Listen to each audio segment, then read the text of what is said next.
Shalom saudara rohani yang dikasihi Tuhan Yesus Kristus. Selamat datang di channel Saudara Rohani. Channel yang memberikan renungan rohani Kristen.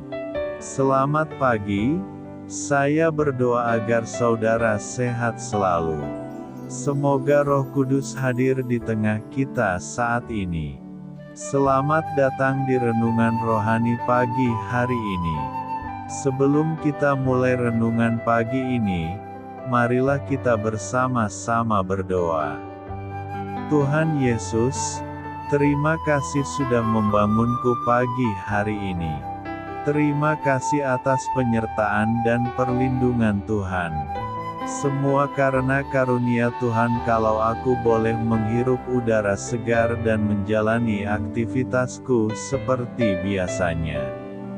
Aku menyerahkan seluruh aktivitasku hari ini ke dalam kuasa tangan Tuhan. Jauhkanku dari yang jahat, ya Tuhan. Tuhan Yesus, tolong lindungi dan berkati aktivitasku hari ini. Tolong berkati juga keluarga dan teman-temanku. Bapa Surgawi, oleh karya Roh Kudus, tolonglah aku untuk menjauhi segala sesuatu yang melukai hati-Mu. Ampunilah segala dosa kami, ya Tuhan. Dalam nama Tuhan Yesus, aku sudah berdoa. Amin. Sahabat saudara rohani, pembacaan ayat emas Alkitab renungan kita hari ini terambil dari 2 Raja-Raja 23 ayat 3-7. Sesudah itu berdirilah raja dekat tiang dan diadakannyalah perjanjian di hadapan Tuhan untuk hidup dengan mengikuti Tuhan, dan tetap menuruti perintah-perintahnya, peraturan-peraturannya dan ketetapan-ketetapannya dengan segenap hati dan dengan segenap jiwa, dan untuk menepati perkataan perjanjian yang tertulis dalam kitab itu. Dan seluruh rakyat turut mendukung perjanjian itu.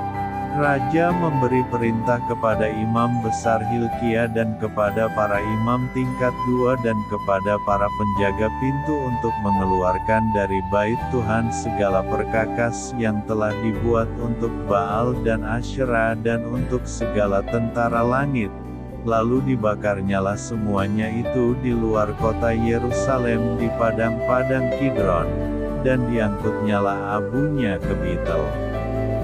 Ia memberhentikan para imam dewa asing yang telah diangkat oleh raja-raja Yehuda untuk membakar korban di bukit pengorbanan di kota-kota Yehuda dan di sekitar Yerusalem, juga orang-orang yang membakar korban untuk Baal, untuk dewa matahari, untuk dewa bulan, untuk rasi-rasi bintang dan untuk segenap tentara langit.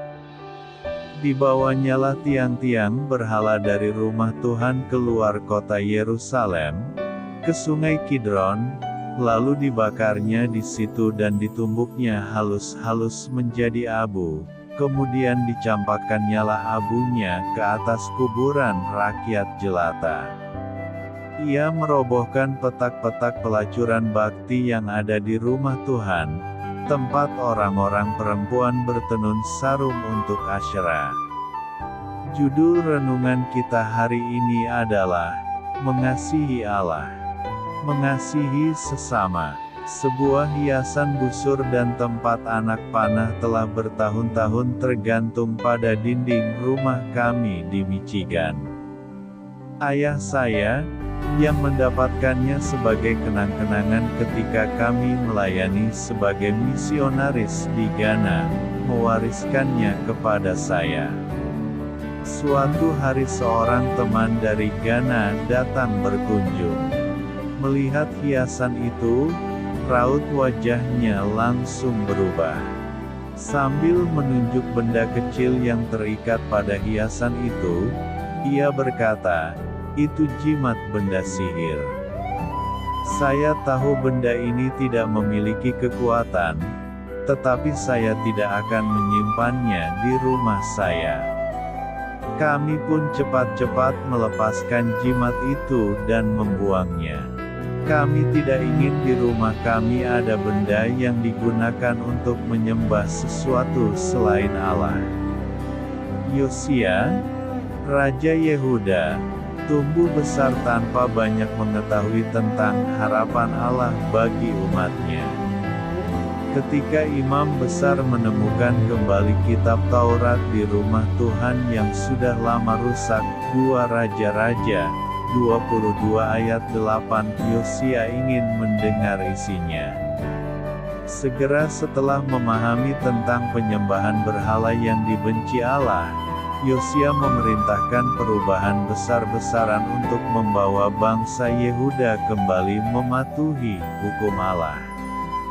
Perubahan ini jauh lebih drastis daripada sekadar memotong jimat dari busur.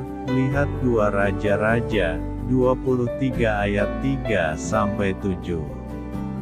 Orang percaya masa kini punya jauh lebih banyak daripada yang dimiliki Raja Yosia. Kita memiliki seluruh Alkitab untuk mengajar kita, memiliki saudara-saudari seiman, dan memiliki pemenuhan dari Roh Kudus, yang memperjelas segala sesuatu yang mungkin terlewatkan oleh kita. Marilah kita renungkan. Pernahkah seorang saudara seiman dengan bijaksana mengingatkan Anda untuk berubah ke arah yang lebih baik? Hal apa saja dalam hidup Anda yang mungkin tidak berkenan kepada Allah? Hal ini patut kamu ketahui. Salah satu tindakan pembaruan janji yang ditempuh Raja Yosia dalam 2 Raja-Raja 23 ayat 3-7 adalah pembersihan rumah, yaitu dikeluarkannya dari bait Tuhan segala perkakas yang telah dibuat untuk Baal dan Asyera. Baal yang berarti pemilik atau tuan adalah dewa paling utama di antara dewa-dewa orang Kanaan. Sebagai dewa kehidupan dan kesuburan, Baal dipercaya dapat mengendalikan curah hujan dan hasil panen. Asyera adalah kawan wanita Baal. Tergantung konteksnya, terkadang kata Asyera diterjemahkan sebagai patung hutan dalam Alkitab terjemahan lama, dapat mengacu kepada dewi itu sendiri, 2 Raja-Raja 21 ayat 7, atau benda-benda sesembahan yang dikaitkan dengan sang dewi, 1 Raja-Raja 14 ayat 23. Segala sesuatu yang merampas kekuasaan Allah dalam hidup kita adalah berhala yang harus dimusnahkan. Marilah kita renungkan, sahabat saudara rohani. Demikianlah renungan firman Tuhan pagi hari ini. Semoga menjadi berkat menjadi hidup kita. Dan sebelum kita memulai segala aktivitas kita pagi hari ini, marilah kita berdoa. Selamat pagi Bapa, malam hari telah berganti pagi. Kehidupan baru telah Engkau berikan kembali bagi kami. Bapa Surgawi, tolonglah aku menyadari kebutuhan orang lain, supaya aku dapat membagikan apa yang telah Engkau berikan kepadaku. Pada saat aku membutuhkan, berilah aku keyakinan bahwa Engkau akan mencukupkanku, melalui orang-orang yang mengasihi-Mu. Bukan karena kami pantas atau layak, namun karena kasih karunia-Mu kami boleh ada, sebagaimana kami ada di pagi hari ini. Terima kasih Tuhan, atas kesempatan baru yang telah Tuhan berikan kepada kami, untuk bisa memperbaiki diri agar kami bisa lebih layak di hadapan-Mu. Hari ini kami serahkan semua perkara dan kesulitan yang akan kami lalui ke dalam tangan-Mu. Biarkanlah kami bisa memuliakan-Mu dalam segala aktivitas yang akan kami lakukan. Amin. Biarlah firman Tuhan menjadi pengingat untuk kita semua, bahwa tuntunan dari Roh Kudus akan selalu memberi jalan keluar bagi setiap permasalahan hidup kita, dan memberi kedamaian di hati kita.